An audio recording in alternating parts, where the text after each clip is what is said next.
Всем добрый вечер. Я сегодня хочу рассказать, как я кормлю птицу, взрослую птицу, не маленьких индюшат. Про это у меня есть ролик отдельный, как я кормлю с одного дня и до 1,5-2 месяцев, в общем-то, индюшат, чтобы они выросли более-менее крепкими, здоровыми и в дальнейшем хорошо набирали вес. Я сегодня расскажу именно, как я кормлю всю оставшуюся птицу, то есть после 2, 3, 4 месяцев и далее до конца их роста, либо все такое маточное поголовье, все стадо птицы свое для поголовья родительского. То есть корм у меня одинаковый. Птице нравится. Немножко он у меня заморочен, конечно. Каждый день нужно готовить его и утром, и днем. Ой, и утром, и вечером. 2 раза в день я кормлю птицу. Поэтому кому-то покажется это немножечко муторно и не будет подходить. Легче просить сухой корм. Я выбрал такой вид кормления. Меня он устраивает. Он разнообразен. Разные там компоненты. Сейчас я вам расскажу.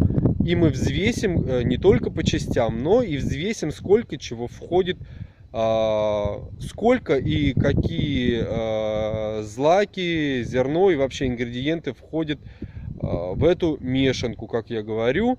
Мешанка у меня холодная, она не вареная. Итак, поехали разбирать ингредиенты. Вот так выглядит заготовка. Это замоченное цельное зерно. В цельное зерно у меня входит овес. Овес птицы лучше скармливать в замоченном виде, так как это грубое зерно, и оно может поранить и зоб, и все. Поэтому я его замачиваю. Берем мы его вот такое ведро. Ну, у меня тут заканчивается мешок один, там внизу новый уже мешок. Так, вот такая с горкой ведерко. Итак, взвешиваем. Так, овса у нас 600 грамм получается. Засыпаем в ведро. Далее, в заготовку я засыпаю красная проса. Красного проса у меня килограмм. Ливень пошел.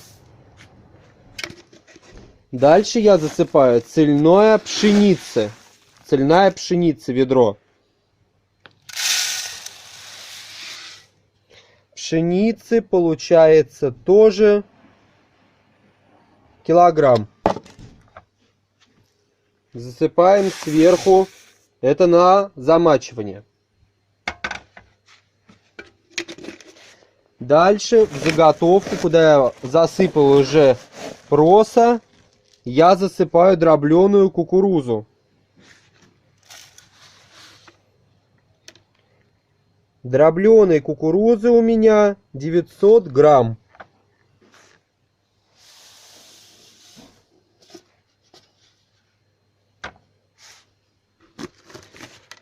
Дальше на замачивании я засыпаю ячмень.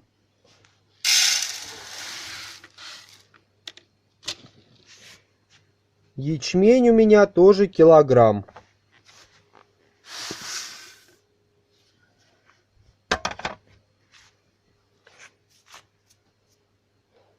Итак, получается у меня 3 вида зерна идут замочен. Я заливаю холодной водой, ведро всклянь, и оно набухает 12 часов. В такую заготовку я засыпаю проса красная и дробленую кукурузу. Сейчас я пойду залью воду, и мы продолжим. Далее заготовку я развожу немного водой. Я на глаз наливаю. Получается вот где-то такая миска. Это, наверное, 1,5 литра еще воды я доливаю. В мокрое зерно наливаю воду. И где у меня кукуруза и проса.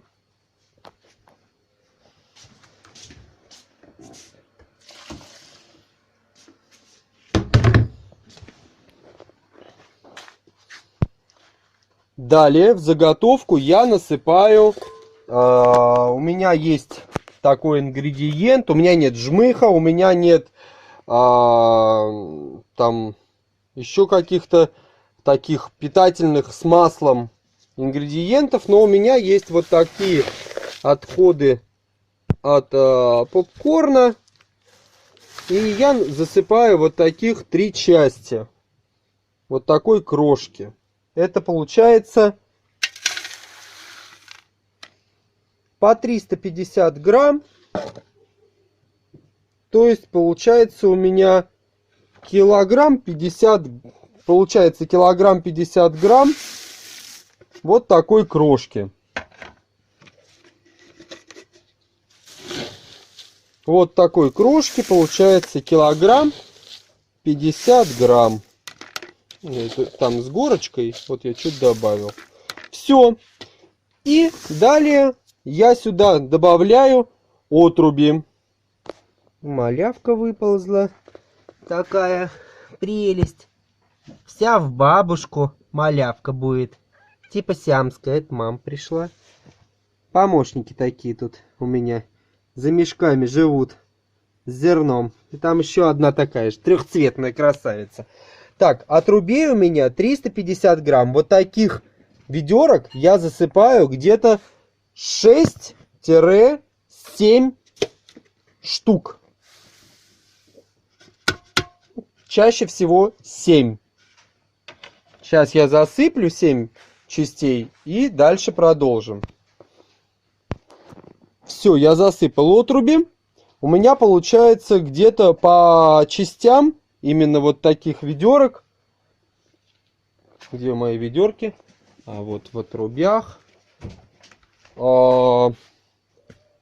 Злаков у меня зерна, то есть овес, кукуруза дробленая, пшеница, проса и ячмень 5 и 3 ведра попкорна. И 7-6 ведер отрубей я насыпаю. Далее я насыпаю вот такую плошку рыбной муки.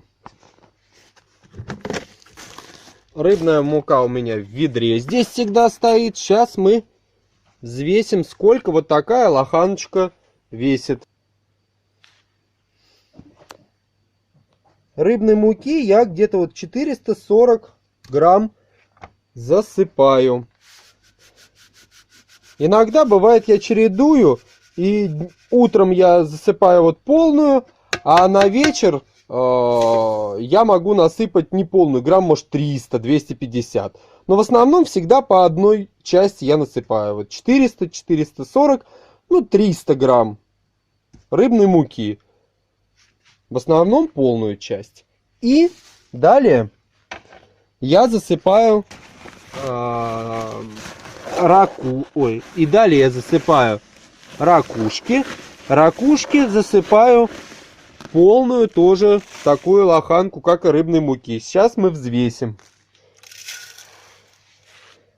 Ракушки 890 грамм. Бывает насыпаю чуть меньше, но где-то грамм 800-700. Это минимум. Вот такая у меня мешанка вот из этих ингредиентов. Далее я перемешиваю с отрубями рыбную муку и ракушку. И далее зачерпываю уже зерно, замоченное с водой. И у меня получается влажная мешанка. Я вам сейчас покажу, какой консистенции она у меня выходит. Все, мешанку замешал. То есть получается она вот такая по консистенции. Вот такая она рассыпчатая. Но если я ее вот так сжимаю в кулак, она вот такой сохраняет как бы комок. Комок. Но если я вот так хоп, он рассыпается. То есть зоб птицы не забивает. Зерно, которое замочено 12 часов, оно начинает уже активизировать какие-то жизненные процессы в зерне. Зерно набухает, оно лучше усваивается птицей. А рыбная мука — это и витамин D, и другие, и питательные вещества, также белок. Отруби не только содержат клетчатку, также они содержат и белки, и жиры, и углеводы, и витамины, очень полезные в оболочке есть. Зерно поставляет тоже разные и белки, и углеводы. Ну, попкорн это как жмых, какой-то там другой такой жирный из-под подсолнечника. Жмых разные там, нут, еще что-то такие, отжимки, ну, как продаются. Я не покупаю, у нас нет их просто физически, таких компонентов, жмых подсолнечника, еще что-то. Ну, у меня вот заменяет вот эта крошка попкорна, там идет и масло кокосовое, ну и кукуруза сама по себе, немножко там соли есть, немножко сахара, в общем-то. Это все размешивается, и получается такой корм. Влажный, не вареный, он хорошо должен усваиваться, не добавляя никаких я в мешанку премиксов. Могу вот, когда замешиваю, часть оставлять корма, добавлять сюда сухие дрожжи или живые свежие дрожжи. Раз в неделю где-то делаю так. Дрожжевание корма на ночь, а утром я это дело с мешанкой этой замешиваю и скармливаю птицы. Но нужно раза 4 за вечер до утра перемешивать, чтобы он не закисали дрожжи, а они развивались и стояли, конечно, не в жаре. Можно прям часов 12 ночи и до 6 там утра, и потом уже замешивается. Все, птица съедает это моментально, все это быстро. Я сейчас посчитаю, сколько это получилось по массе у меня, и потом уже скажу, ну, 2 раза в день я вот так кормлю птицу. Я надеюсь, подсказал кому-то хороший, удобный вариант. Не надо покупать комбикорма. Своя мешанка, она всегда стабильно будет поставлять вам разнообразный корм вашей птице. И птица будет хорошо развиваться. Вы видите, у меня растут индюшата. Вы видите, у меня растут индюшата нормально, и утки, и куры, в общем-то, развиваются. Поэтому вот данная мешанка, она меня устраивает, птицу устраивает. И я считаю, что, ну, для меня это самый подходящий, оптимальный и финансово выгодный способ кормления птицы. Да, еще хотел добавить, что немножко я, когда насыпаю именно только индюкам, им вот там у меня 4-3 месяца, и помоложе отсажены 4 штучки, им там где-то 2 месяца, я им сверху немножко как специи вот так посыпаю здесь кукуруза и пурина. И немножко рыбной муки с ракушкой. Сверху просто для вкуса, чтобы повкуснее было, ну и посытнее. Все равно индюкам посытнее нужно. Это я кормлю, пока молоть есть. После 6 месяцев, конечно, я вообще этим заморачиваться не буду. Просто двухмесячные есть у меня там 4 индюка, отсаженные с 2 цыплятами. Вот я им как бы 1 к 1 мешанку мешаю вот с таким зерном и пуриной. Как я и говорил, я их плавно перевожу на взрослые корма в виде мешанки. Все, пошел кормить птицу. Пока я ушел снимать видео, вышел птицу кормить, у нас ливанул дождь. И вот я сейчас хочу показать, вот в этом тазике я замешиваю. Но у каждого, наверное, был вот такой таз детский для купания. Вот он получается у меня полный. Полный таз вот такого корма. Общий вес разового кормления я вам ниже подпишу. Еще раз, чтобы вы видели, сколько у меня на раз уходит зерносмеси. Вот такой. Побежал, а то еще опять сильнее начинается дождь. Ну вот так у меня. Вот кормушка. Вот кормушка. Сюда им насыпаю. Здесь у нас вот одна поилка вакуумная, вторая стоит. Там вон у меня 4 индюшонка и 2 цыпленка кушают. И у них поилка. Здесь пустая кибитка. Я продал подрощенных индюшат. И вот здесь тоже на пеньке обрезанное ведро. Вот два таких корыца на пнях саморезами прикручены. И они кормушку не стряхивают. Только могут перевернуть вместе с пнем, если на него запрыгнут. Кушают отлично. Видите, да? Видите, им нравится, кушают все.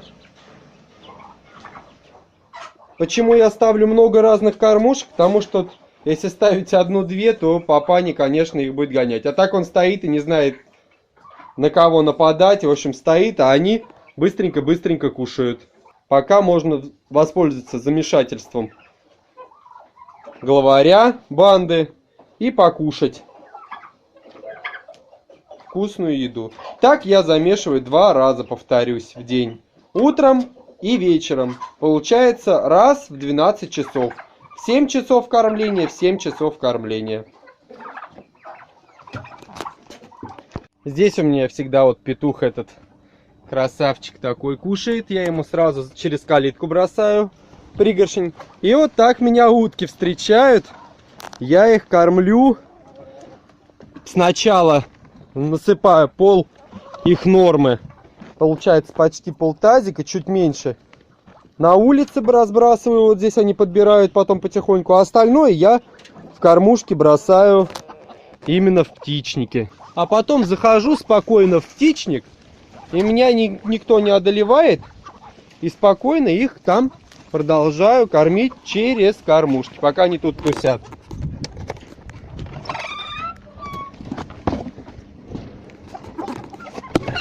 Но в птичнике есть вот самая умная утка. Она на улицу вообще никогда не выходит.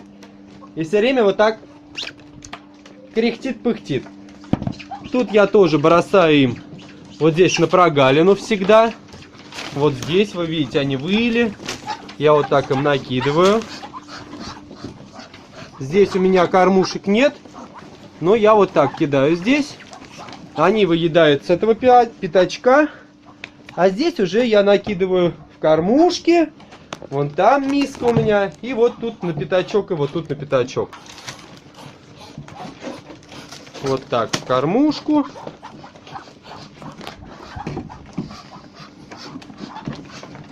Вот сюда в кормушку накидываю им корма.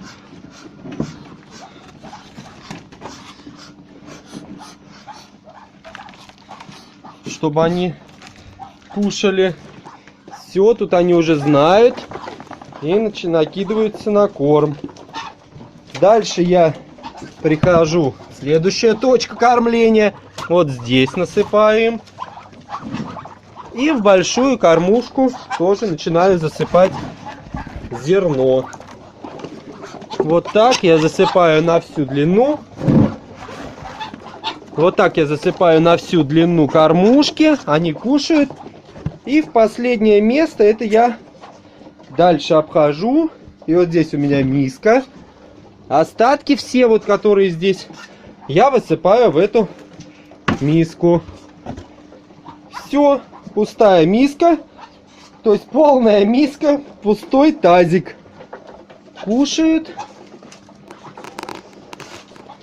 Здесь у меня утки нанесли яйца, и одно куриное. Там вон утка сидит на гнезде, накидали ей яиц разновозрастные, тоже сидела на 4 яйцах, ей накидали там штук, наверное, 15. Вот так проходит кормление уток у меня. Вот они ходят, курочки здесь подъедают все. Утки здесь подъедают. Сейчас я принесу им воду. И на улице у них большой таз и поилка. И потом уже буду вот собирать яйцо. Дайте я пройду, пожалуйста. Девчата, ребята. Вот соберу еще вон утиные яйца и куриные. Вот уточкино яйцо. Вон яйца. У меня здесь несутся. Утки начали нестись. Яйца начал вот я собирать. И на продажу буду сам выводить. Может быть, выведу. Посмотрим. У меня сейчас 62 яйца крутится. Пока достаточно. Для поения у меня идет за раз вот такое ведро. Тут 10 литров, 11 воды. И вот здесь еще 23 литра где-то помещается воды. Вот мы и поем птицу.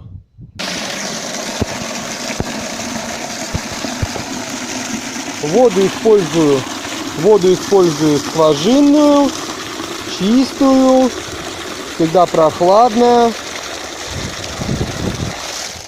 Все. Вот 2 ведра понесу сейчас для поения птицы. Как итог моей деятельности, физических, временных затрат и финансовых, ну по финансам они сами отбивают свой корм, в общем-то, полностью, птички. Вот сегодня собрал я яйцо, такое разноцветное у меня, 7 утиных и 28 куриных за вечер, но это хорошо. Так, в общем-то, они несут в среднем 25 яиц у меня в день, 45 кур, сейчас получше, зимой бывает 12, 15, 18 яиц, 20. Чуть меньше, сейчас яйценоскость получше у кур. Вот так на корме они у меня и несутся хорошо.